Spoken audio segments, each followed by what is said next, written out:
Bonjour, Dr. Leroux. Bonjour, bienvenue. J'aimerais vous remercier d'avoir accepté de partager votre expérience avec nous. Est-ce que vous pouvez vous présenter, nous dire quelques mots sur qui vous êtes? Oui, mon nom est Céline Garneau. Je suis mariée, 5 enfants et je suis avocate de profession. Est-ce que vous pourriez nous dire à quel âge vous avez commencé à avoir des migraines? Moi, j'ai commencé à avoir des migraines, j'étais toute jeune. Je dirais c'était au début de ma scolarité au niveau primaire. J'avais 6 ou 7 ans et j'avais des épisodes à l'époque, on appelait ça des maux de tête parce que le mot migraine n'existait pas. Et souvent, ça m'arrivait à l'école, le matin, je partais de la maison, j'étais correcte, et durant la journée, une crise pouvait se déclencher. Et chose surprenante, les religieuses à l'époque me disaient, puis disaient à mes parents, que j'étais une petite fille gâtée parce que j'avais pas voulu aller jouer dehors, parce que je disais que j'avais mal à la tête, mais le matin, j'avais pas mal à la tête. Et que je me faisais même vomir de façon volontaire. Alors, mais heureusement que j'avais des parents très, très compréhensifs parce qu'ils ne croyaient pas ça.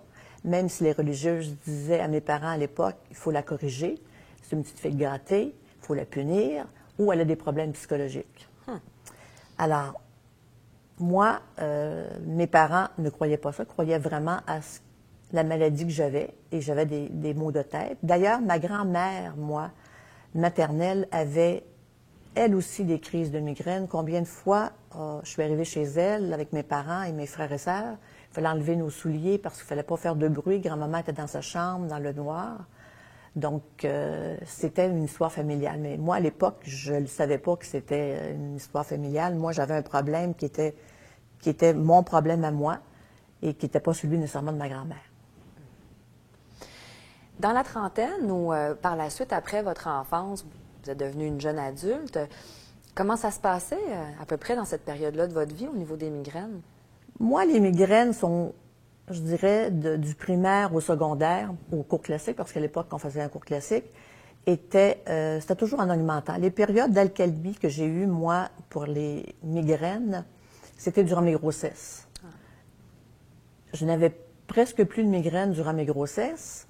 Et je me disais, bon, il y a un phénomène, pourquoi? Et même quand je disais ça aux médecins à l'époque, ils disaient, oh, il n'y a pas de relation. Il n'y a aucune relation entre les grossesses et les migraines. Et après avoir accouché, je recommençais dans les mois qui suivaient à avoir les migraines. Et les médecins me traitaient à ce moment-là, je dirais, le médicament que je prenais quasiment comme des bonbons, moi, c'était des fiorinales. Et je bouffais de ça, mais je les prenais quand la crise était commencée.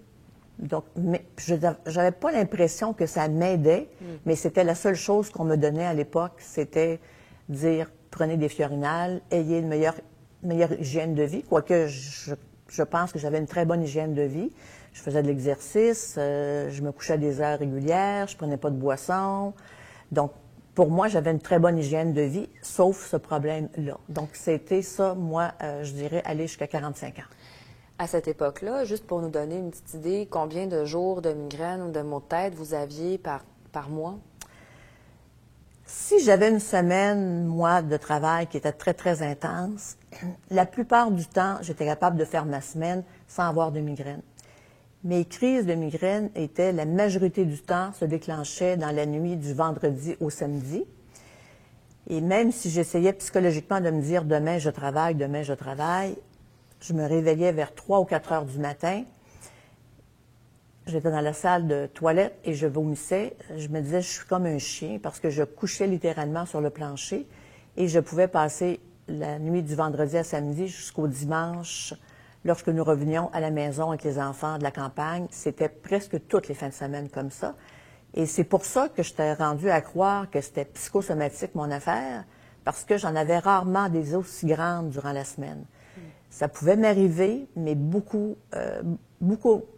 c'était beaucoup plus rare durant la semaine. Donc, vous aviez des crises assez violentes, en fait. C'était des crises très violentes. Je mangeais pas. J'étais couchée comme un petit chien dans une salle de bain sur la céramique et j'attendais que ça passe. Les crises de migraine, ça peut être assez difficile à vivre. Est-ce que vous pourriez nous décrire ce qui était difficile ou pénible pour vous de vivre avec cette condition-là au quotidien? Ce qui était difficile, d'abord, c'était pas seulement difficile pour moi, c'était difficile également pour la famille. Parce que je ne sais pas combien de fêtes d'enfants j'ai manqué ou de mariages d'amis parce que j'étais incapable à cause d'une crise de migraine. Donc ça, je pense que dans ma vie, en tout cas du moins personnelle, j'ai trouvé ça très difficile. Puis également dans la vie professionnelle aussi, c'est difficile parce que tu te poses toujours la question, est-ce que demain, je vais être correct? Quand moi, j'avais une cause qui durait 2 semaines à la cour, ma crainte était toujours, demain, comment je vais être? Mais heureusement, pour moi, durant la semaine, c'était, je dirais, faisable parce que mes crises de migraine étaient beaucoup moins difficiles. J'étais capable de les gérer avec la médication que j'avais à l'époque, mais c'est celle des fins de semaine que celle-là, je n'ai jamais été capable de les gérer avant ma rencontre avec un médecin que j'ai rencontré ultérieurement. Donc, arrivons-en justement à ce point-là. La trentaine difficile, beaucoup de crises, des crises avec des répercussions sur votre famille, sur votre milieu professionnel. Qu'est-ce qui est arrivé après? Comment ça a évolué? Peut-être que si je reviens un petit peu en arrière, moi, j'avais rencontré à peu près tous les professionnels de la santé, des massothérapeutes, des naturopathes, des physiatres. Je pense que ce serait plus simple de nommer ceux que je n'avais pas rencontrés, parce que tu as toujours une âme sœur qui va te dire, ah, si tu rencontres une telle personne, ça va fonctionner. Les petites aiguilles, j'en ai eu partout, et malheureusement, ça n'a jamais fonctionné. Donc, moi, j'avais un examen annuel qui était fait et j'étais toujours en bonne santé. Puis je disais toujours à mon bureau, vous payez pour rien parce que je suis en bonne santé, j'ai un problème, puis ils ne peuvent pas le régler. Et à l'époque, on m'a recommandé de voir un neurologue qui était le docteur André Bellavance. Je me disais, bon, est-ce que ça va être comme les autres, là, les naturopathes, les ostéopathes? En tout cas, mon mari me dit, tu perds quoi à l'essayer? Fait que j'ai pris effectivement rendez-vous avec le docteur André Bellavance. Et moi, je dis toujours, c'est un sauveur pour moi. C'est qu'il m'a redonné non seulement une qualité de vie à moi, mais également à mes collègues de travail. Parce que quand tu n'es pas bien, tu te renfermes dans ton bureau, tu fais ton travail. Également pour la famille. Je manquais de moins en moins de soirées familiales ou des sorties avec les enfants et les petits-enfants.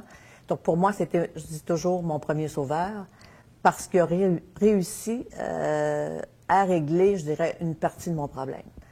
Par contre, ça n'a pas été facile au départ parce que quand je l'ai rencontré, d'abord, c'est vrai que j'avais peur qu'il me dise que c'était psychosomatique. Le matin, j'ai même dit, j'y vais pas parce que je sais qu'est-ce que je vais me faire dire. Mon mari dit, non, tu vas y aller. Tu n'aimerais pas ça, faire annuler un rendez-vous de 3 heures? J'ai dit, c'est vrai. Je suis allée, mais en n'y croyant même pas. En tout cas, j'ai répondu à toutes les questions du docteur Bellavance. Et puis également, j'ai fait le test psychométrique pour me faire dire, non, c'est pas psychosomatique votre problème. Vous avez un réel problème.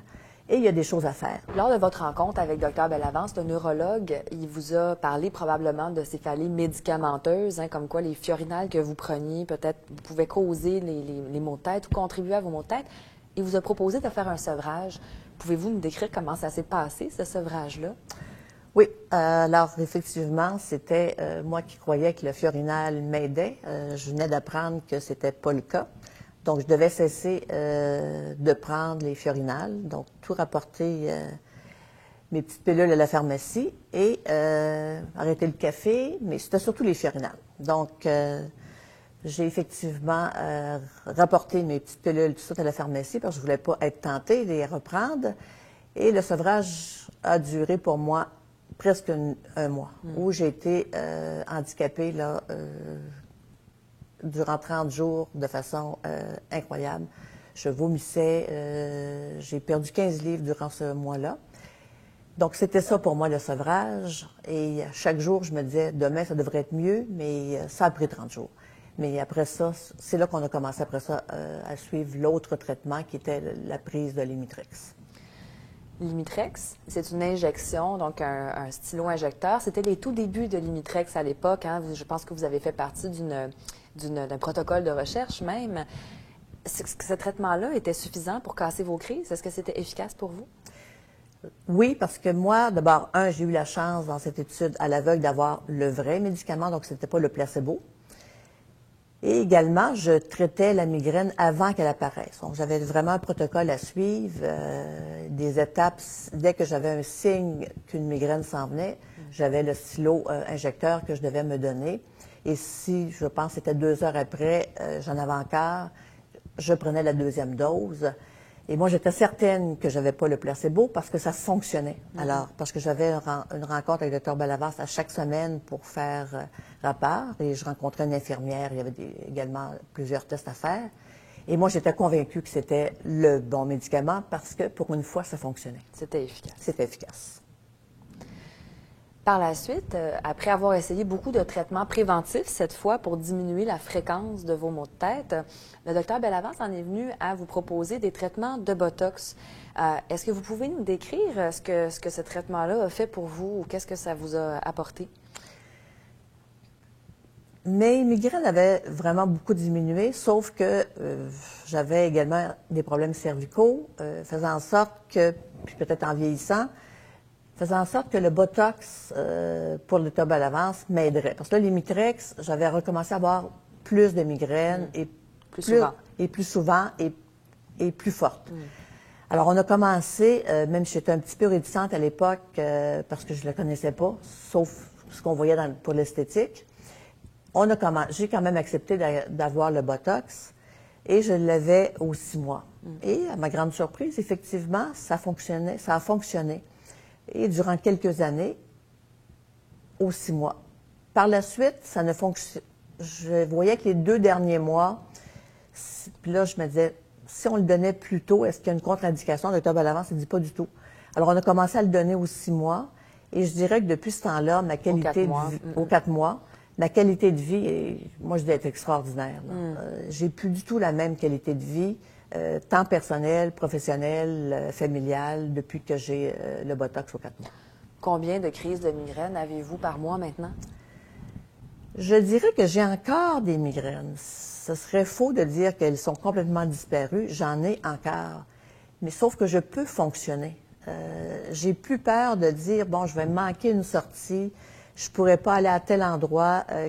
J'ai plus cette crainte-là parce que c'est rare que je vais avoir une migraine que je dirais handicapante, couchée comme un petit chien dans une salle de toilette, là. Ça peut durer 1 heure ou 2 et après ça, je suis fonctionnelle. Ou je peux partir si j'ai une migraine en disant, bon, j'arrive chez ma fille ou chez mon garçon ou chez des amis. Je pourrais aller dans une chambre, me reposer et après ça, participer avec tout le monde. Mais ce que j'aurais pas pu faire avant. Donc, j'en ai encore, mais sont moins handicapantes. Et je dirais que j'en ai peut-être 1 par semaine encore. OK. Pour terminer, en fait, la migraine ne va pas disparaître prochainement. C'est présent dans notre société depuis des centaines d'années, même plus.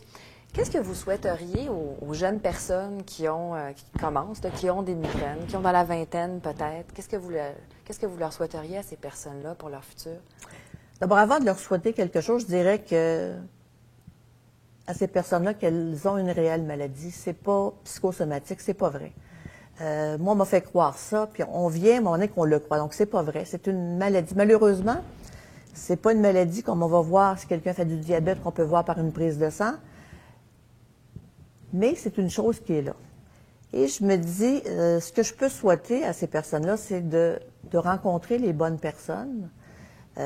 Moi, je remercie, je pense pas chaque jour, mais même quand j'ai une migraine, le docteur Bellavance, qui était la personne qui m'a sauvé la vie. Et après ça, moi, quand le docteur Bellavance me dit qu'il partait, je vous cacherai pas, j'ai tombé en pleurs dans son bureau parce que pour moi, je perdais la personne qui était mon sauveur. Dans le fond, c'était la personne que je pouvais voir qui me donnait les bons traitements en me disant non, j'ai quelqu'un, donc c'est vous, docteur Leroux, donc je vous remercie.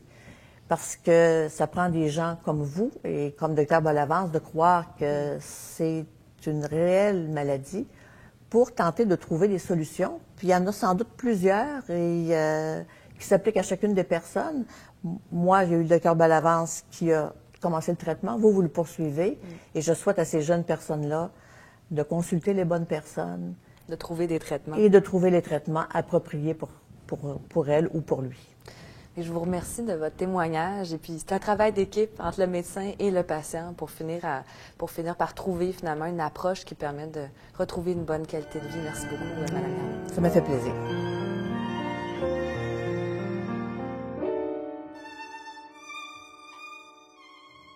Merci.